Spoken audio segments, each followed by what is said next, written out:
자, 3교시인데요. 민법 총칙의 꽃이라고 하는 것이 바로 75쪽에 보시면 비정상적인 의사표시입니다. 이건 시험 문제를 굉장히 많이 낼 수 있는 부분인데요. 최근 2년 동안은 이걸 살살 피해갔어요. 살살 피해갔는데 언젠가 한번은 크게 터질 겁니다. 그래서 교수님들이 최근 2년 동안만 안 나왔지 이 부분에서는 보통 그 조문의 개수만큼 문제가 나옵니다. 그래서 비진이 표시 1개, 통정의 표시 1개, 착오 하나, 그 다음에 사기 강박 하나, 그 다음에 의사 표시 효력 발생 시기 관련된 거. 그럼 여기는 보통 한 5문제 정도가 나올 수 있는 부분들이에요. 그래서 이거는 정확하게 우리가 정리하시는데, 우리는 정상적인 의사 표시가 많기 때문에 비정상적인 의사 표시를 했다가 규율을 합니다. 비정상적인 의사 표시는 모두 4가지가 있습니다. 4가지가 있고, 이거 아니면 정상이라는 얘기예요. 정상. 혼자서 헛소리 하는 게 있어요. 혼자서 헛소리 하는 것 따르는 107조 비진의 표시 그래요. 107조 비진의 표시 그래요. 비진의 표시. 비자니까 아닌 거죠. 진의 아닌 의사표시라는 얘기죠. 진의 아닌 의사표시. 이러한 진의 아닌 의사표시는 어떤 것들이냐면, 이거는요, 자기가 마음속에 결정을 해놓고 그 결정된 것과 다른 의사표시하는 거죠. 상대방과 짜고 하는 게 아니에요. 그래서 혼자서 헛소리하는 걸 갖다 우리는 비진의 표시라는 말을 씁니다. 이러한 것들은요, 우리가 너무 복잡하게 생각할 필요 없어요. 공부하신 분들은요, 사직의 의사가 없이 사직서를 내는 경우, 그 다음에요, 책임질 생각이 없이 각서를 써주는 경우, 이렇게 공부하신 분들이 있는데요. 그런 것도 당연히 비진의 표시고요. 일상생활에서 굉장히 많이 나옵니다. 자, 갑이라고 하는 분이 있어요.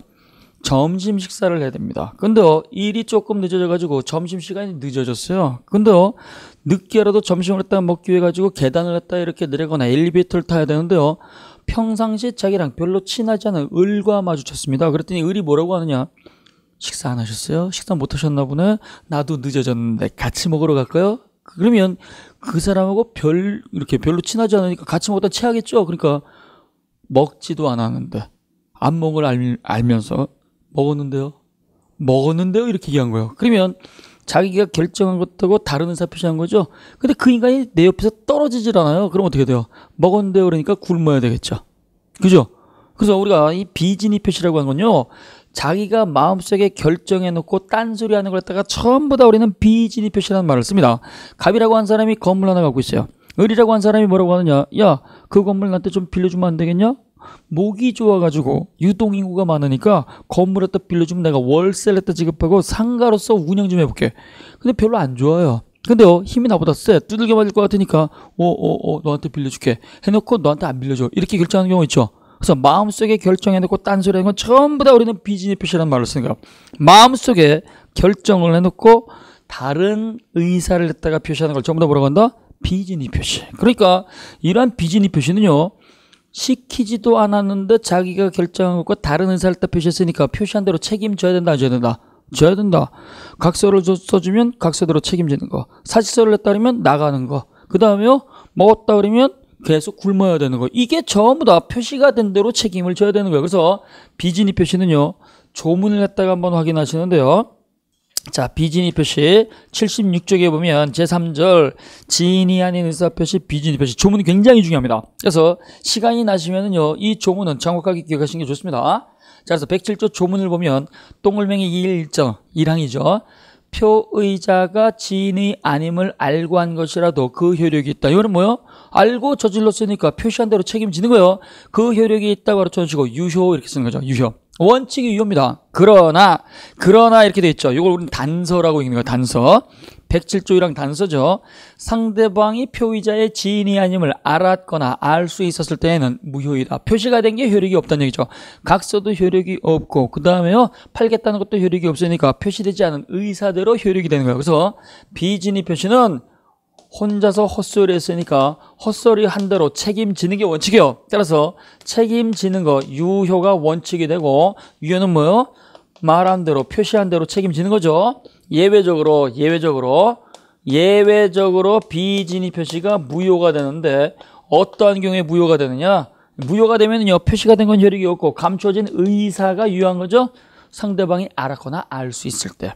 상대방이 표의자가 비진이 표시한다는 사실을 알았거나 알 수 있었을 때는 무효가 되죠. 그 다음에 2항에 보면 비진이 표시의 무효는 선의 제3자한테 대항하지 못한다 이렇게 돼 있죠. 처음 공부하시는 분들은요, 대항하지 못한다 그러면 주장하지 못한다 이렇게 바꿔서 읽어야 돼요. 자, 그래서 상대적 무효가 되는 겁니다. 비진이 표시는 원칙이 유효, 예외적 무효. 비진이 표시가 뭐예요? 혼자서 헛소리 하는 거. 자기가 결정해놓고 결정한 것과 다른 의사를 표시하는 거죠. 그러니까 자기가 결정한 것하고 자기가 표시하는 게 다르다는 걸 본인이 알아야 돼요, 몰라야 돼요? 반드시 알아야 돼요. 이것도 우리 시험에 나온 거죠. 비진이 표시는 표의자가 의사와 표시의 불일치를 모르고 있을 때에도 성립한다고 하면 안 돼요. 의사와 표시의 불일치를 반드시 표의자가 알아야 돼요. 그 다음에요, 108조 통정 허위 표시입니다. 통정 허위 표시. 자, 108조 통정 허위 표시가 있는데요. 108조 통정 허위 표시. 여기는 통정이죠. 통정은 뭐요? 서로 짜고 한 거죠. 그래서 상대방과 짜지 않고 혼자서 하는 걸 갖다가 비진이 표시라고 하고, 상대방과 서로 짜고 하는 게 있어요. 그래서 상대방하고 서로 짜고 하는 거죠. 짜고 한 불일치의 의사 표시를 통정 허위 표시 그래요. 가장 대표적인 것이 가장매매, 가짜로 사고 파는 게 아닙니다. A라고 하는 채권자가 갑이라고 하는 채무자한테 1억 원을 빌려줍니다. 1억 원을. 1억 원을 갖다 이렇게 큰 돈을 갖다가 빌려주었으니까 채무자가 갚아야 되겠죠. 근데 이놈이 안 갚아요. 안 갚고 요때 채권자가 가만히 있지 않고 강제 집행 경매를 할 움직임을 보이니까 요때 요 채무자가요, 친구한테 부탁을 합니다. 내가 사정이 딱하다. 내가 사정이 딱하니까 내가 갖고 있는 요 건물 소유권을 갖다가 너한테 보관시킬 테니까 네가 좀 가지고 있을래? 알았어. 사정이 딱하니까 내가 보관하고 있을게. 그래서 이렇게 가짜로 빼돌리는 거죠. 그럼 이때 갑이라고 한 사람이 건물 소유권 등기 갖고 있는데요, 상대방한테 등기를 때 이전하기 위해서는 등기소에 가야 돼요. 등기소에 가게 되면요, 등기 원인이 있어야 되겠죠. 등기가 이전되기 위해서는요, 당사자가 사고판 매매가 있거나 아니면 증여가 있거나 아니면 경매를 통해서 낙찰을 받거나 아니면 상속을 갖다가 받는 거죠. 근데요, 다른 건 써먹을 수가 없어요. 다른 건. 왜 그러냐? 고작 해야 매매를 쓴다는 거죠. 그래서 가장 보편적으로 많이 써먹는 게 실제로 권리에다 넘겨준 게 아니고 가짜로 사고판 것처럼 꾸미는 가장 매매를 제일 많이 쓰는 거예요. 자, 증여를 갖다가 한다. 공짜로 주었다 그러면 어떻게 돼요?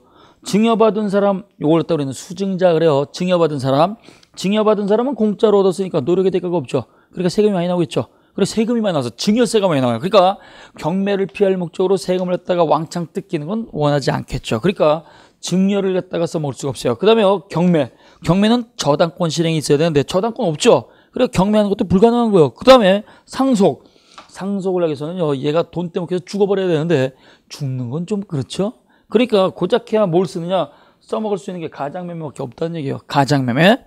그러면 이 가장매매는요, 실질적으로 소유권 너 가져. 소유권을 줄 의사가 있어요, 없어요? 없어요. 네가 가지고 있어. 이렇게 한 것이지 너 가져가 아닙니다. 그러니까 이때 등기했던 넘기기 위해서는요, 두 사람이 사고판 것처럼 가짜로 계약서를 써야 되니까 계약금 준 것처럼, 중도금 준 것처럼, 그 다음에 잔금 준 것처럼 이렇게 표시는 했지만 돈 받을 생각도 없고 돈 줄 의사도 없죠. 등기가 있다고 하더라도 너 가져라고 줄 의사도 없고 내가 가질게라고 하는 의사도 없어요. 왜? 서로 짜고 했으니까. 여기 제일 중요한 게 서로 짰다는 얘기인데요, 짰다는 건요, 의사와 표시의 불일치를 두 사람이 안 것만 가지고 되는 게 아니고 두 사람 사이에서 약속이 있어야 돼요. 약속. 이 약속을 갖다 우리는 통정이라고 부르고 또 다른 말로 통모라고 하고 이걸 합의라고 부르죠. 합의. 이거 다 같은 말입니다. 서로 짜고 약속하에, 그 다음에 통정하에, 그 다음에 합의하에. 그럼 여기 약속까지 있어야 된다는 거, 이게 시험 문제 나온 건데요, 108조 통정허위 표시가 저질러지기 위해서는 당사자 갑걸이 불일치를 안 것만 가지고 충분하다 그러면 안 돼요. 불일치를 둘이 알고 저질렀다고 하더라도 합의가 있어야 돼요. 이때 합의는 약속을 말하는데요, 여기서 시험 문제가 어떻게 나냐, 여기 약속은 채권자 또는 국가와 같은 제3자를 속일 약속을 말한다, 이렇게 나왔어요. 맞아요, 틀려요? 공부해 보시는 분들은 맞아요, 틀려요? 틀리는 거예요. 여기 합의 약속은요, 두 사람 사이에서 권리와 의무를 다 주장하지 않기로 한 두 사람 사이의 약속이지 누군가를 속일 목적 약속을 말한다면 안 돼요. 그래서 채권자를 속일 약속이어야 된다. 그러면 안 돼요. 채권자를 속일 목적이 아니고 너하고 나 사이에서는 권리 주장하지 말자라고 하는 두 사람 사이의 약속입니다. 그래서 이러한 통정의 표시는 당사자 사이에서 권리와 의무를 따라 주장하지 않기로 하는 합의 약속이 존재하기 때문에 당사자 사이의 통정의 표시는 언제나 무효가 되는 거예요. 자, 그래서 조문을 한번 봅니다. 조문 보는데요. 자, 78쪽에 보면 왼쪽에 제4절 통정의 표시 이렇게 되어 있고 108조 1항을 보세요. 자, 108조 1항을 했다가 왼쪽에 밑에 보시게 되면 78쪽 왼쪽에 있죠. 자, 1항 상대방과 통정한 허위의 의사표시는 언제나 무효로 한다. 거기 무효로 한다 앞에 언제나가 빠져 있는 거예요. 그래서 언제나 무효가 되는데 왜 무효가 되느냐? 두 사람 사이에 합의가 존재하기 때문입니다. 두 사람 사이의 합의라고 하는 건요, 너하고 나 사이에서는 표시가 된 거 주장하지 말자라고 하는 당사자 간의 합의를 말하는 겁니다. 그래서 두 사람 사이에서는요, 약속이 존재하기 때문에 계약서를 썼다고 하더라도 대금을 갖다가 지급할 의무도 없고 돈 받을 권리도 없어요. 또 권리를 갖다가 넘겨줄게, 내가 권리 가져갈게, 이러한 권리 주장의 의사가 없기 때문에 을이라고 한 사람이 등기를 가져갔다고 하더라도 등기가 표시가 됐다고 하더라도 소유자 누구다? 언제나 갑이 되는 거예요. 갑. 왜? 당사자 사이에서 무효가 되니까. 그래서 거기 1항이 굉장히 중요한 겁니다. 상대방과 통정한 허위의 의사표시는 언제나 무효입니다. 왜요? 합의가 있으니까. 너하고 나 사이에서 권리와 의무를 주장하지 말자라고 하는 약속이 있으니까 언제나 등기는 표시가 된 거 가짜 무효. 그 다음에 계약서를 썼다고 하더라도 이게 무효니까 계약금 달라고 할 수도 없고 계약금, 중도금, 잔금 지급할 의무도 없다라는 얘기예요. 그래서 당사자에서 서로 짜고 했으니까 통정한 허위의 의사표시는 언제나 표시가 된 건 가짜니까 전부 다 효력이 없죠. 표시가 된 거 효력이 없으니까 감추어진 의사대로 유효가 되는 거. 의사대로 유효가 된다.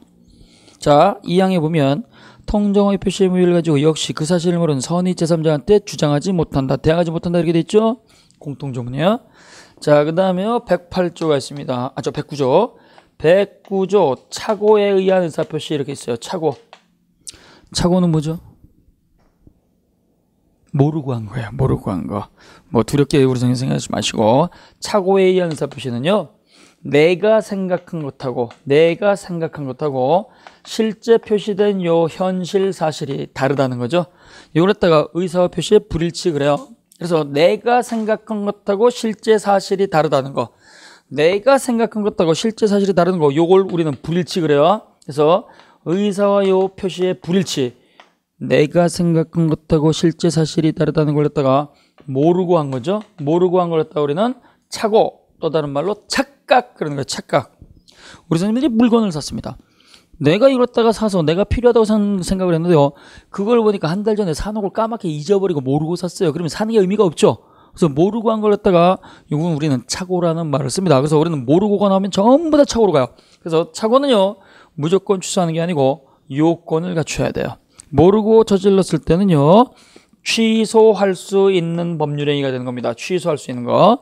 취소하기 전까지는 일단 유효죠. 따라서 모르고 저질렀을 때는 언제나 취소하겠습니다. 아니면 거래 질서, 법 질서가 무너집니다. 그래서 취소하기 위해서는요, 반드시 의사표시 내용의 중요 부분에 해당이 되고, 그 다음에 표의자에게 커다란 잘못, 중과실이 없어야 돼요. 중요할 것. 그 다음에 커다란 잘못, 중과실이 없을 때, 이때 취소하는 것이지, 중요하기만 하면 언제나 취소할 수 있으면 안 돼요. 중요하다고 하더라도 착오자, 모르고 저지른 사람한테 중대한 과실이 없을 때 취소하는 것이고, 이때 착오가 있다고 하더라도 착오자에게 중대한 과실이 있을 때는 취소를 못하는 게 원칙입니다. 그래서 우리 선생님들이 중요한 부분에 해당이 되고 중대한 과실이 없을 때, 이때에는 착오를 이유로 취소할 수 있습니다. 열심히 공부하시죠. 열심히 공부하시는데요, 내년도 이제 7월달 둘째 주 토요일날 이제 또 시험장에 가게 됩니다. 가게 되는데요, 시험장 가시면 우리는 마킹을 하잖아요. 마킹을 하면 뭐가 돼요? 정답이겠지라고 해가지고 전부 다 맞췄는데요, 가다반이 떴는데 딱 가서 보니까 전부 다 틀려버렸습니다. 그러면 이것도 착오가 있는 거예요. 착오. 나는 정답이겠다 이렇게 생각을 했는데 실제 표시는 다 틀린 거잖아요. 그러니까 이게 착오가 존재하는데요, 이때 착오가 있으면 우리는 무조건 취소한다 그러면 안 돼요. 그것 때문에 떨어지는 거니까 중요한 부분에 해당이 되죠. 근데 문제는 정답을 찾지 못한 데 대해서 중대한 과실이 있으니까 그때는 취소를 못하는 거예요. 그래서 우리가 중요한 부분에 해당할 것, 중과실 없을 것, 그래야지만 예외적으로 취소할 수 있다는 거죠. 따라서 취소하기 전까지는 뭐요? 일단 표시가 된 대로 유효입니다. 취소를 하면 소급해서 무효가 되는데 취소하기 전까지는 일단 유효입니다. 따라서 취소하기 전까지는 표시가 된 대로 효력이 있다는 걸 기억하셔야 돼요. 자, 그 다음에요. 110조 사기 또는 강박에 의한 의사표시가 있습니다. 자, 그래서 110조 사기 또는 강박인데요. 사기는 뭐죠? 사기는 속아 넘어간 거예요. 강박은 뭐요? 강제로 협박당한 거죠. 사기 또는 강박이 있어서 속아 넘어갔거나 강박이 있었을 때, 그러면 이때 사기 강박은요, 이건 의사표시의 불일치가 아니에요. 이건 겉으로 볼 때 외형상, 겉으로 볼 때 외형상 의사표시가 일치한다는 걸 요걸 꼭 기억하셔야 돼요. 그래서 겉으로 볼 때 마음속에 결정한 것하고 표시가 일치한다는 거, 요게 또 시험 문제 나온 거죠. 다음 보기 중 외형상 의사와 표시에 일치가 된 걸 고르면, 그러면 사기 강박을 골라야 돼요. 사기 강박. 사기는 속아 넘어간 것이고 강박은 강제로 협박당한 거예요. 자, 갑이라고 한 사람이 있습니다. 갑이라고 한 사람이 X라는 토지 갖고 있는데요. 이 토지가 굉장히 비싼 땅이에요. 비싼 땅. 그래서 비싼 토지 하나 갖고 있는데요. 이 토지의 소유권을 갖다가 을이 빼앗으려고 합니다. 자, 을이라고 한 요놈이 강박을 저지르는 거예요. 강박은 강제 협박이잖아요. 강제로 협박을 해가지고, 야, 네가 갖고 있는 그 땅의 소유권을 나한테 넘겨. 나한테 넘기지 않으면 내가 너를 즐거운 마음으로 땅에다가 묻어버릴 거야. 이렇게 협박을 하는 거죠. 협박을 갖다가 당하게 되면 기쁩니까? 아니면 슬픕니까?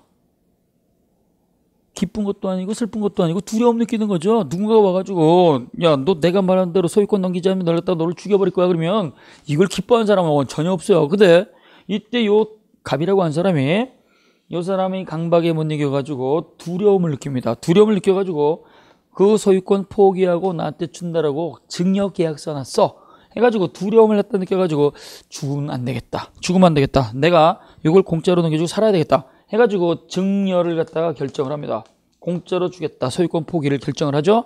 결정을 해가지고 알았어요. 내가 공짜로 줄게. 이렇게 표시를 하는 거죠. 그러면 여기 이 사람이 결정한 것하고 증여 표시가 된 것하고 같아요, 달라요? 일치가 되는 거죠. 일치. 그래서 의사는 결정한 것이고 표시는 드러난 건데요. 요거는 겉으로 볼 때 일치가 된다는 걸 기억하셔야 돼요. 자, 을이라고 하는 놈이 강제로 협박을 합니다. 강제로 협박을 해가지고 요 사람이 소유권을 딱 포기하게 되면 요 의사결정은 갑이 의사를 결정한 거예요? 아니면 강박을 저지른 을이 결정한 거예요? 이걸 구별을 하셔야 돼. 자, 을이라고 하는 요 사람이 너 그 토지 소유권을 따가 포기해서 나한테 넘겨. 그렇지 않으면 내가 너를 죽여버릴 거야. 그러니까 요 사람이 협박을 해가니까 요 사람이 두려움에 떨면서 알았어요, 줄게. 해가지고 이렇게 표시를 하게 되면 의사결정은 갑이 한 겁니까? 아니면 강박을 저지른 을이 결정한 겁니까? 갑이 한 거예요, 갑. 요걸 기억하셔야 돼요. 요거 을이 했다 그러면 안 돼요. 죽고 싶지 않으면 네가 알아서 결정을 해라. 그러니까 죽고 싶지 않으니까 알았어요, 내가 줄게라고 요 사람이 결정을 했죠. 요 사람이 결정을 해가지고 공짜로 주겠다고 결정을 했고, 결정된 거 표시가 됐으니까 일치예요, 불일치예요? 일치. 일치가 되는 거예요. 그래서 사기 강박은요, 비진위 표시라든가 통정의 표시라든가 착오하고 달라요. 비진위 표시하고 통정의 표시의 착오는요, 의사와 표시의 불일치가 있는 거예요. 불일치. 요 불일치를 갖다 우리는 어려운 말로 흠결이라는 말을 씁니다. 그래서 흠결이라고 하는 게 우리 법조문에 들어가 있는 게 있어요. 나중에 우리가 공부하다 보면 대리에 있어서 의사표시 내용에 흠결이 있거나 하자가 있거나 어떠한 사정을 알았거나 또는 과실의 유무가 문제가 됐을 땐 대리를 기준한다. 그래서 거기 흠결이 나오죠. 흠결 그럼 뭐요? 불일치를 말하는 거예요. 불일치. 그래서 그 불일치를 혼자만 알고 있으면 비진위 표시, 불일치를 했다가 서로 약속하에 저지르면 통정의 표시, 불일치를 했다가 모르게 되면 착오. 그래서 비통착 세 가지는 불일치의 문제인데 110조 사기 강박은 외형상 일치가 되는 거예요. 일치. 겉으로 볼 땐 일치가 되는 거예요. 그러니까 이걸 갖다가 당사자가 소유권 포기하는 계약서를 씁니다. 갑이라고 한 사람이 을이라고 한 요 사람한테 X 토지를 갖다가 증여한다. X 토지 증여.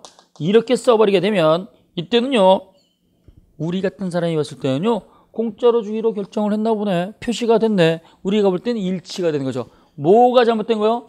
안 보이는 게 잘못된 거. 안 보이는 거. 드러나지 않은 거. 이게 의사결정 과정의 하자죠. 의사결정 과정의 하자.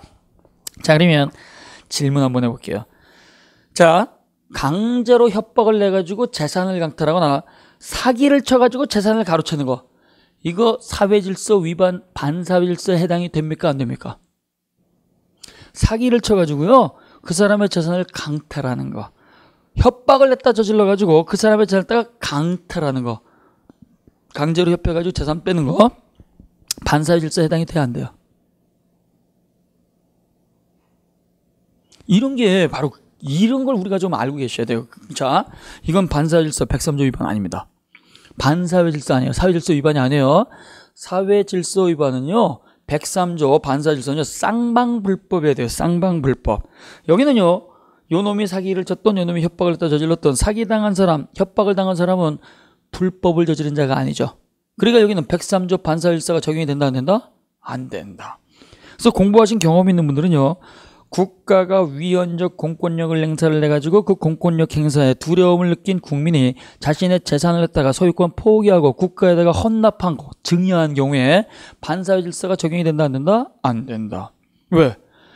반사회질서 103조는요 둘 다 불법을 알고 저지른 놈들이에요. 두 놈 다 나쁜 놈들이에요. 두 놈 다 나쁜 놈들 때는 반사회질서가 적용이 되는데요 여기는 요 사기친 놈이라든가 협박을 저지른 요 놈만 나쁜 사람이지 사기당한 사람이라든가 협박을 당한 사람은요 불법을 저진 자가 아니에요. 그래서 사기 강박이 있었을 때는 103조 반사질서 적용한다 안 한다? 공부하신 분들을 위해서 설명드려요. 요거는 그래서 우리가 여기는 사기 강박이 있게 되면 요거는 겉으로 볼 때는 일치의 문제가 되는 것이고 의사결정 과정에 있어서 방해를 받았으니까 눈에 보이지 않는 의사결정 과정이 잘못된 것이고 요것도 요건을 갖추면 취소할 수 있는 법률행위입니다. 그래서 우리 민법은 사기를 당해도 취소할 수 있는 것이고 강제로 협박을 당해도 취소할 수 있는 것이고 따라 처음부터 무효인 법률행위가 아니라는 걸 기억을 하셔야 돼요. 요건을 갖추면. 그래서 여기는 중요한 부분이 워낙 많기 때문에요. 이런 것들 갖다가 우리가 공부하게 되면 적어도 3일치 분량이 됩니다. 3일치 분량. 여기서는 개념만 잡으세요. 개념. 근데 이 개념이 잘 안 들어와요. 개념이 잘 안 들어오기 때문에 이걸 우리가 공식화시켜서 우리가 기억하는데요. 비진의 표시, 통정의 표시, 착오에 의한 의사표시, 사기 또는 강박에 의한 의사표시입니다. 비진의 표시는요. 원칙이 유효라고 그랬어요. 원칙이 유효. 원칙이 유효란 얘기는요. 표시가 된 대로 표시한 대로 책임지라는 얘기예요. 예외적으로 상대방이 표의자의 진위 아님을 알았거나 알 수 있었을 때는 무효가 되죠. 무효가 되는 거니까 표시가 된 게 효력이 없으니까 감추어진 의사가 적용이 되는 거예요. 통정의 표시는요. 표시가 된 건 언제나 무효죠. 그래서 표시가 된 건 언제나 무효이기 때문에 표시가 된 건 언제나 무효가 되고 따라서 표시가 된 것이 가짜로서 효력이 없으니까 감추어진 의사대로 효력이 있는 거예요. 의사대로. 그 다음에요. 착오는 취소할 수 있는 법률행위에 따라서 취소하기 전까지는 표시가 된 대로 효력이 있는 거고 그 다음에 사기 강박도 요건을 갖추면 취소할 수 있는 것이고 취소하기 전까지는 표시가 된 대로 효력이 있는 거죠. 요걸 갖다 우리는 비통착사 유무취치 표의표표 그러는 거예요. 이게 굉장히 중요한 거죠. 비통착사 유효 무효 취소할 수 있는 법률행위. 그 다음에요. 네, 요때는 표시주의가 적용이 되고 그 다음에요. 그래서 표시주의가 3개가 있죠. 그 다음에 여기 통정의 표시는 의사주의가 적용이 되는 거예요. 그래서 표의표표라는 말을 쓰는 겁니다. 이것만 기억을 해도요. 이거 가지고 예전에도 문제가 굉장히 많이 나왔어요. 비진의 표시하고 통정의 표시는 표시주의를 기초로 한다. 그러면 틀리죠. 비진의 표시는 표시주의가 원칙이지만 통정의 표시는 의사주의가 원칙이니까. 그 다음에요. 통정의 표시하고 착오의 행사 표시 이건 전부 다 무효인 법률행위다. 아주 쉬운 것들이죠. 네, 하나는 무효지만 하나는 취소니까. 그래서 비진의 표시는 원칙이 유효, 통정의 표시는 언제나 무효, 착오 사기 강박은 취소할 수 있는 법률행위. 그래서 비통착사 유효 무효 취소 표시주의가 원칙, 의사주의 표시주의 두 개죠. 그래서 이러한 비정상적인 의사표시는 재산법을 위주로 적용이 되는 거예요. 재산법. 그러니까 우리 재산법은요. 표시주의에 치우친 절충주의다. 이런 내용을 들어보신 적 있죠? 왜? 표시주의가 3개가 있고 의사주의가 하나니까 표시주의가 의사주의를 3대1로 이긴 거예요. 그래서 표시주의에 치우친 절충주의죠. 표시주의만 쓰는 것도 아니고 의사주의만 쓰는 것도 아니니까 섞어서 쓰죠? 섞어서 쓰는 게 절충주의고 표시주의가 압도적으로 많기 때문에 우리 재산법은 표시주의에 치우친 절충주의다. 여기서 나오는 겁니다. 여기서. 자, 그래서 여기서는 비진입 표시가 뭐냐, 통정의 표시가 뭐냐, 착오가 뭐냐, 그 다음에 사기강박이 뭐냐, 요 개념을 갖다 잘 알고 계시고요. 특히 이러한 비통착 세 가지는 요건 불일치가 있다고 그랬죠. 불일치. 의사 표시에 불일치가 있는 것이고, 요 불일치가 있다고 우리는 민법에서 우리는 어려운 말로 뭐라고 불렀어요? 흠결. 의사 표시에 흠결이 있는 거죠. 흠결은 이렇게 세 가지를 말하는 겁니다. 여기 사기강박은요, 요거는 원칙적으로 외형상 일치의 문제가 된다는 거, 요걸 같이 기억을 하셔야 돼요. 뼈다만 일단 잡아놓으세요. 이게 민법 총칙의 꽃입니다. 이걸 갖다가 정복하고 내려오면요, 그 다음부터는 우리가 수월하게 공부할 수 있는 부분이에요. 그래서 우리가 비통착사 요걸 갖다가 같이 이렇게 기억을 해 놓으시고요. 그 다음에 의사표시의 효력 발생식은 지금 공부하지 않습니다. 그 다음에 이제 88쪽으로 넘어가면은요, 법률행위의 대리라고 하는 게 있어요. 대리. 여기서는 대리의 개념만 잡습니다. 야, 여기 보면은요, 우리 선생님들이 대리라는 글자가 나오는데요, 대리가 뭐죠? 대신해 주는 거, 대신해 주는 거. 그래서 제목이 굉장히 중요한 거예요. 거기 제7장 법률행위의 대리. 자, 법률행위는 내가 원해서 하는 의사표시죠. 내가 원해서 하는 거야. 내가 원해서 하는 걸 갖다가 다른 사람이 대신해 주는 게 이게 법률행위의 대리죠. 그러면 이 법률행위의 대리라고 하는 건요, 민법에서 어떤 걸 갖다가 대리라고 하냐, 이 개념부터 잡아 놓으셔야 돼. 대리는 굉장히 쉬운 겁니다. 우리는요, 금년도에 대리 문제는 오히려 덜 나온 거예요. 덜 나온 거. 행정사 시험에서는요, 25문제가 나오는데요, 거긴 대리만 5문제를 냈습니다. 그래서 대리는 굉장히 중요한 건데요, 예전에 우리가 비춰보면 예전에는 대리에서 8개까지도 났어요. 그러니까 대리는 굉장히 중요하다. 그래서 비통착사고 대리만 잡으면은요, 나머지 부분은 우리가 수월하게 정리하실 수 있어요. 자, 법률행위를 갖다가 대신해준다. 이 뜻이 굉장히 중요한 건데요, 법률행위는 의사표시를 가지고 있는 것만 법률행위라고 하죠. 그러니까 그 법률행위의 대리란 말은요, 의사표시를 대신해주는 거예요. 의사표시를. 그러니까 의사표시가 없는 법 규정은요, 대리가 불가능한 거죠. 그래서 우리가 다음 중 대리가 되는 걸 고르면 아닌 걸 고르면 이런 게 많이 나오기 때문에요, 법률행위의 대리는 의사표시를 대신해 주는 것이다. 이렇게 정리하시면 돼요. 그러면 우리는 민법을 공부하니까 민법상 대리가 무언가 이거부터 배우셔야 돼요. 자, 민법에서 말하는 민법상 대리라고 하는 건요, 요거는 직접 대리를 말하는 거예요. 직접 대리. 간접 대리는 민법상 대리가 아닙니다. 자, 그래서 우리가 직접 대리가 민법상 대리고 간접 대리는 민법에서 말하는 대리가 아닙니다. 그래서 시험 문제다가요, 다음 대리 가운데 민법에서 써먹지 않는 대리를 고르면, 민법에서 적용되지 않는 걸 고르면 간접 대리를 골라야 돼요. 자, 그래서 자, 민법상 대리. 갑이라고 하는 사람이 X라는 토지를 갖고 있다. 이 토지를 갖다가 을이라고 하는 요 사람을 갖다가 직접 뽑으면 임의대리가 되고, 갑이 뽑지 못해가지고 법 규정이라든가 법원이 뽑아주면 법정대리란 말을 쓰는 거예요. 그래서 요 갑이라고 하는 사람을 우리는 뭐라고 부르냐, 요걸 본인 그러죠. 본인. 그 다음에 여기 을이라고 하는 요 사람, 권한을 갖고 있는 사람이니까 대리인이라고 부르죠. 대리인. 그 다음에 여기 상대방, 요 병을 갖다 우리는 대리에 있어서 이 상대방 이렇게 부르죠. 상대방. 대리에 있어서 상대방이고, 이 상대방을 또 우리는 또 다른 말로 제3자 그러죠. 제3자. 자, 그래서 병이라고 한 요 사람을 떠리는 상대방 이렇게도 부르고요, 제3자 이렇게도 부르는 거예요. 대리는 그 명칭만 제대로 알면요, 제일 쉬운 거예요. 총칙에서 비통착사가 제일 어려운 거고요, 이게 제일 쉬운 거기 때문에 대리는 그냥 넘어가면 됩니다. 자, 그래서 갑이라고 하는 본인이 대리인한테 의사결정권을 갖다가 줘가지고 직접 뽑으면 임의대리가 되고, 법원이 뽑아주면 법정대리인데요, 이때 뽑힌 대리는요, 본인 갑의 이름으로 저질러야 돼요. 본인 갑의 이름으로. 본인 갑의 이름으로 본인의 X 토지를 갖다가 당신이 사시겠습니까? 네, 제가 살게요. 이렇게 해가지고 이렇게 법률행위에다가 저지르고, 이때 발생된 효과를 갖다가 본인이 직접 다 가져가는 거예요. 이게 바로 민법상 대리입니다. 그래서 여기 민법상 대리는요, 개념 잡는데요, 임의 대리라고 하는 게 있고, 그 다음에요, 법정 대리라고 하는 게 있는데요, 임의 대리는 본인이 원하는 의사표시로 본인이 직접 뽑는 거예요. 그러니까 임의 대리는 법률 행위를 통해 가지고 대리권 주는 거죠. 이러한 임의 대리는요, 기초적 내부 관계하고 수권 행위로 이루어진 겁니다. 수권 행위. 자, 그래서 기초적 내부 관계하고 수권 행위를 통해 가지고 대리권이 발생을 우리는 임의 대리 그래요. 본인 갑이 X라는 땅을 갖고 있고 이걸 갖다가 돈이 필요하니까 을에게 부탁을 합니다. 당신이 전문가 맞죠? 네, 제가 전문가인데요.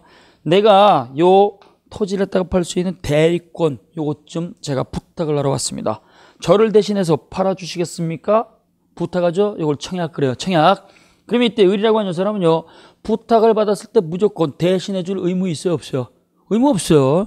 아유, 저를 갖다 이렇게 찾아온 거 제가 감사드리는데요. 제가 바빠요. 제가 바빠가지고 지금 일을 갖다 처리할 수 있는 능력이 안 되니까 다른 사람한테 가보세요. 그러면 이때는 얘가 거부한 거예요. 근데 고맙습니다. 제가 열심히 한번 해볼게요. 그러면 내가 믿고 권한 드릴게요.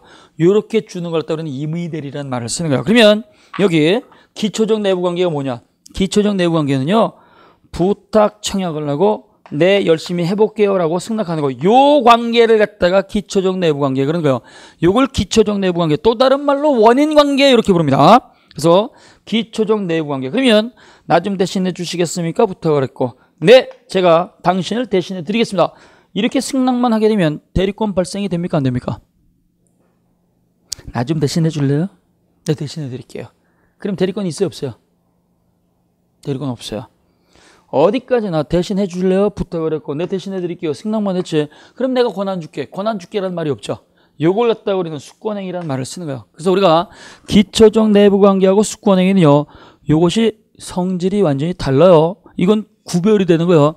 기초적 내부관계는 청약과 승낙으로 이루어졌으니까 요건 계약으로서의 성질을 갖는 거고, 수권행위는요, 요거는 상대방 있는 단독행위로서의 성질을 갖는 거예요. 상대방 있는 단독행위. 그래요? 그럼 내가 당신한테 믿고 대리권 줄게. 일방적으로 주면 되죠. 여기는 승낙받을 필요 있어 없어요? 승낙받을 필요가 없어요. 왜? 나 좀 대신해 주시겠습니까? 대신해 드릴게요. 여기서 승낙이 됐으니까 또다시 승낙받을 필요가 없죠. 그래서 기초적 내부관계는 계약으로서의 성질을 갖고 청약과 승낙으로 이루어지지만 수권행위는 원인에 있어서 승낙이 이루어졌으니까 그럼 내가 권한 줄게. 네가 알아서 해. 해가지고 일방적으로 주면 되는 거야. 그럼 이때 상대방은 누구냐? 대리인이 될 자죠. 대리인이 될 자한테 요 의사표시가 전달이 돼버리면, 도달이 되면 그때는 대리권이 발생이 되는 거야. 그래서 기초적 내부관계하고 수권행위는요, 임의 대리에서 나오는 것이지 법정 대리에서는 나올 수가 없어요. 그래서 본인이 제정신이 아니에요. 본인이 의사 능력이 없어. 의사 능력이 없으니까 자기가 직접 뽑을 수가 없어요. 그러니까 이러한 경우에는 법 규정이라든가 법원이 뽑아주죠. 법원이 뽑아주는 거야. 법원이 당신 가셔가지고 갑이라고 한 요 사람 좀 대신해 주세요. 우리가 당신에다가 법정 대리인으로 뽑았어. 그러면 이 사람은요, 법원이 뽑아준 거니까 본인과 청약과 승낙도 없고 본인이 주는 의사표시 수권행위도 없죠. 그러니까 기초적 내부관계 수권행위는 법정 대리에서는 나올 수가 없는 거예요. 나올 수가 없다. 그래서 우리가 이렇게 본인으로부터 대리권 받는 임의대리가 있고, 그 다음에요, 법원이 뽑아주는 거 또는 법 규정에는 법정 대리가 있고, 임의대리는 의사표시로서 뽑는 것이고 법정 대리는 의사표시가 존재하지 않습니다. 그래서 본인, 대리인, 상대방 이렇게 존재하고요. 그 다음에 본인 갑의 이름으로 해야 돼요. 본인 갑. 본인 갑의 이름으로 해야 된다. 이걸 또 우리는 현명이라는 말을 쓰죠. 그래서 현명주의가 적용되는 겁니다. 현명주의. 자, 그래서 본인 갑의 이름으로 저질러야 되고, 따라서 본인 갑의 이름으로 저질렀으니까 발생된 건 전부 다 본인이 직접 다 가져가요.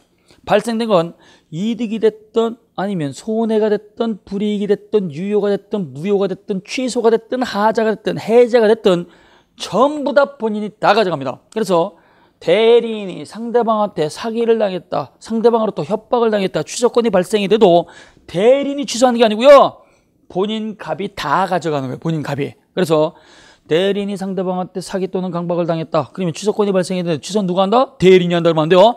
본인이 하는 거예요. 본인. 왜? 갑의 이름으로 저질렀으니까 발생된 효과는 본인이 다 가져간다. 항상 기억을 하셔야 됩니다. 그래서 현명주의가 적용이 되고, 그 다음 여기 대리인이 의사를 때 결정해서 상대방한테 하는 경우가 있죠. 이걸 능동대리 그러는 거예요. 능동대리. 그래서 능동대리는 대리인이 상대방한테 하는 경우고, 상대방이 결정한 것을 받는 걸 떠리는 수동대리 이렇게 하는 거예요. 수동대리. 능동대리가 됐든 수동대리가 됐든 갑의 이름으로 해야 돼요. 그래서 갑의 이름으로 하지 않으면 그때는 원칙적으로 대리인 자신을 위한 게 되죠. 왜? 갑의 이름이 없으니까. 그래서 갑의 이름으로 해야 된다. 현명주의가 적용이 되고, 이때 대리인 쪽에서 상대방한테 하는 것은 대리인이 움직였으니까 능동대리 또는 적극대리라는 말을 쓰고, 상대방이 한 걸 갖다가 받는 건 소극적인 거죠. 이걸 우리는 받는다 그래서 수동대리 또는 소극대리란 말을 쓰고요. 자, 그러면 이러한 것들이 본인 갑의 이름으로 저질러졌으니까 본인이 다 가져가는 게 직접 대리, 민법상 대리인데요. 이러한 대리는요, 세 가지 관계가 존재하죠. 이게 대리의 삼면 관계예요. 대리의 삼면 관계가 있습니다. 삼면 관계. 자, 본인 갑이 있고 그 다음에 대리인이 존재하고 갑의 이름으로 상대방 병과 의사표를 딱 주고받는 관계가 있고 직접 가져가죠. 그러니까 여기는 1번 관계가 있고 2번 관계가 있고 3번 관계가 존재하는 거예요. 이걸 삼면 관계 그래요. 그러면 본인 갑하고 대리인 사이 관계를 뭐라고 부르냐? 이걸 대리권이라고 부르는 거예요. 대리권. 그래서 대리인하고 본인 사이에서 권한을 갖다 발생시키는 대리권 관계가 있고, 그 다음에요, 여기 대리인이 상대방과 본인의 이름으로 여기 행위를 저지르죠. 대신한 법률행위니까 뭐라고 불러요? 대리행위. 그래서 대리인과 상대방 사이 관계를 떠오르는 대리행위라고 부르는 거예요. 대리행위. 그 다음에요, 본인 갑의 이름으로 저질렀으니까 발생된 권리와 의무를 갖다가 전부 다 본인이 직접 가져가죠. 이걸 대리효과라고 부르는 거예요. 대리효과. 자, 그래서 대리권 관계가 있고 대리행위가 있고 그 다음에 대리효과가 있는 겁니다. 대리효과. 자, 여기서 질문입니다. 갑이라고 하는 본인이 X라고 하는 토지를 갖다가 대리인 을에게 매매할 수 있는 권한을 줬어요. 매매 대리권. 매매 대리권을 갖고 있는 요 을이라고 하는 대리인이 본인 갑하고 상대방의 요 본인 갑의 토지를 파는 매매 계약을 체결했습니다. 그러면 이때 대리행위의 당사자는 누굽니까? 대리행위의 당사자. 자, 다시 한번 들어보세요. 본인 갑이 X라는 토지를 갖고 있는데 이걸 다가 팔 수 있는 매매 대리권 줬어요. 매매 대리권 줘가지고 이때 임의 대리인 을이 본인 갑의 이름으로 상대방하고 매매 계약을 체결을 했어요. 그러면 대리행위의 당사자는 본인하고 상대방입니까? 아니면 대리인과 상대방입니까? 대리인과 상대방이죠. 왜? 요거 묻는 거예요. 대리행위의 당사자는 누구예요? 을과 병이기 때문에. 갑과 병이다 그러면 안 돼요. 이거 공인중개사 공부하신 분들한테 물어보면요, 지금 그 개념 하나도 몰라요. 그래서 대리행위의 당사자는 본인과 상대방이다 그러면 안 됩니다. 삼면 관계를 물어보는 거예요. 대리권 관계는 본인하고 대리인 사이의 관계고 대리행위는 대리인과 상대방 사이의 관계이기 때문에 대리행위의 당사자는 어디까지나 대리인하고 상대방이지 본인하고 상대방이다 그러면 큰일 나는 겁니다. 시험 문제 잘 나오는 거예요. 그 다음에 대리효과죠. 이 효과라는 글자가 나오면요, 권리와 의무예요. 발생된 권리와 의무는 전부 다 본인이 직접 가져가는 거죠. 그래서 대리효과의 당사자가 바로 본인하고 상대방이 되는 겁니다. 따라서 대리행위는 대리인이 저질렀고 계약의 당사자가 본인하고 상대방이 되는 거죠. 구별되시겠어요? 어려울 거 아닙니다. 대리행위의 당사자 대신 저지른 건 어디까지나 대리인이 저질렀으니까 대리행위의 당사자는 대리인하고 상대방이 되는 거고요. 이때 계약 체결은 매도인 매수인 그러면 갑과 병이 되죠. 계약의 당사자가 본인하고 상대방이 되는 거예요. 이렇게 우리가 정리하셔요. 근데요, 민법에서는 직접 대리를 갖다가 말하는데요, 간접 대리는 뭐냐 이거죠. 간접 대리는 상법에서 써먹는 거예요. 상법에서. 자, 본인 갑이 있습니다. X라는 토지 갖고 있습니다. 이때 을이라고 한 사람한테 네가 좀 팔아봐 해가지고 매매할 수 있는 대리권 줬어요. 매매할 수 있는 대리권 줬는데 이때 을이 얘기합니다. 사장님, 그러면 내가 당신의 이름으로 이 토지를 갖다가 내가 열심히 팔아볼게, 이렇게 얘기를 했어요. 그랬더니 이때 본인이 뭐라고 하느냐, 아니야, 내 이름으로 하지 마. 내 이름으로 하지 말고 네 이름으로 해. 네 이름으로 해. 해가지고 본인의 이름 갑이 드러나지 않습니다. 이때 을이라고 한 사람 행위자죠. 행위자의 이름으로 상대방하고 X 토지를 파는 거예요. 그러면 이때 상대방은요, 을의 이름으로 팔렸으니까 갑의 존재를 알아요, 몰라요? 갑의 존재를 알 수가 없어요. 그러니까 직접 가는 게 불가능하죠. 불가능한 거니까 이때 을 행위자의 이름으로 저질렀으니까 이때 계약의 체결이 이렇게 되면은요, 발생된 권리는 을에게 주고 을이 내부적으로 계산을 해가지고 갑에게 되돌려주죠. 요걸 간접대리란 말을 쓰니까 간접대리. 그래서 간접대리는 민법상 대리하고 차이점이 딱 두 가지가 있는 거예요. 갑의 이름으로 하면 직접대리, 민법상 대리고, 갑이 아니고 을의 이름으로 하게 되면 요거는 상법상 간접대리가 되죠. 그래서 민법에서는 현명주의가 적용이 되고 상법에서는 비현명이 적용이 되는 거. 비현명. 우리 법과 제도에서는 언제나 현명주의가 적용된다 그러면 안 돼요. 민법은 갑의 이름으로 하고 상법상 간접 대리는 을의 이름으로 하는 거야. 그러니까 민법에서는 갑의 이름으로 했으니까 갑이 다 가져가지만 상법상 간접 대리는 갑이 하나도 안 가져갑니다.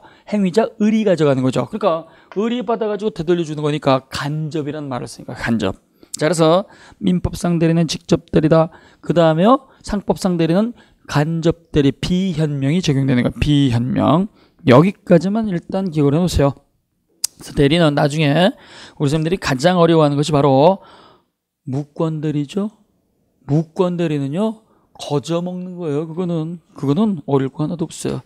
자, 그래서 대리는 이렇게 우리가 일단 삼면 관계하고 본인, 대리인, 상대방 관계, 임의 대리하고 법정 대리, 그다음에 현명주의, 그다음에 능동 대리, 수동 대리 요 개념만 일단 잡아놓으시고 기초적 내부 관계하고 수권행위 정확하게 기억하셔야 돼요.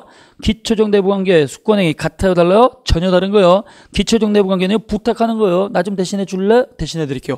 요게 기초적 내부 관계고, 그럼 내가 너한테 믿고 대리권 줄게. 이게 수권행위죠. 따라서 기초적 내부 관계가 있다고 하더라도 수권행위가 이루어지지 않으면 대리권은 절대로 발생하지 않습니다.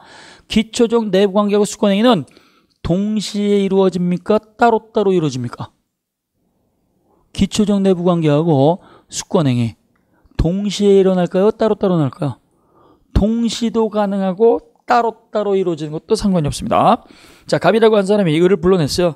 그래가지고 식당에 가가지고 밥을 갖다가 먹으면서 위임장을 딱 들이밉니다. 네가 나 대신 팔아줘. 알았어요, 내가 팔아줄게. 거기 위임장에다 자기 대리인 될 자가 이름을 쓰게 되면 어떻게 돼요? 승낙과 동시에 수권행위가 이루어지는 거예요. 근데요, 이게 시차를 두고 일어날 수 있어요. 부산에 있는 갑이라고 한 사람이 서울에 있는 을에게 전화를 합니다. 내가 부산에 벌려놓은 일이 너무 많아. 이걸 딱 정리하기 전까지는 내가 서울에 올라서 처리할 수가 없어. 그러니까 내가 너한테 권한을 줄 테니까 나 좀 대신해 줄래? 부탁을 하니까 네가 사정이 딱 하니까 내가 할게. 알았어, 그러면 고마워. 내가 그러면 지금 바쁘니까 목요일 날 대리할 수 있는 위임장이라든가 관련 서류를 보내줄게. 그래서 월요일 날 전화하고 끊었어요. 그러면 여기는 승낙은 있었지만 목요일 날 보내주겠다고 했으니까 수권행위가 없죠. 그러니까 승낙은 미리 일어났어요, 월요일 날. 근데 대리권 행사할 수 있는 권한은 아직 발생이 안 됐죠.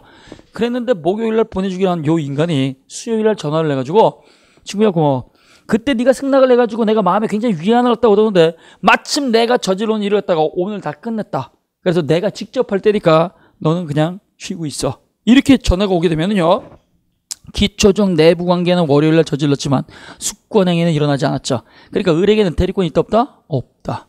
그래서 우리가요, 기초적 내부 관계하고 수권행위는요, 한꺼번에 일체가 돼서 일어날 수도 있고 시차를 두고 따로따로 이루어질 수 있기 때문에 기초적 내부 관계가 있다고 하더라도 수권행위 자체가 없으면 대리권은 발생하지 않습니다. 항상 이 개념이 굉장히 중요한 거예요. 자, 그 다음에요, 무효와 취소가 이렇게 있는데요, 이 무효는 나중에 공부하고요. 일단 우리가 중요한 게요, 취소가 훨씬 더 중요합니다. 그래서 104쪽에 있는 취소는요, 잠깐 쉬었다 보도록 합니다.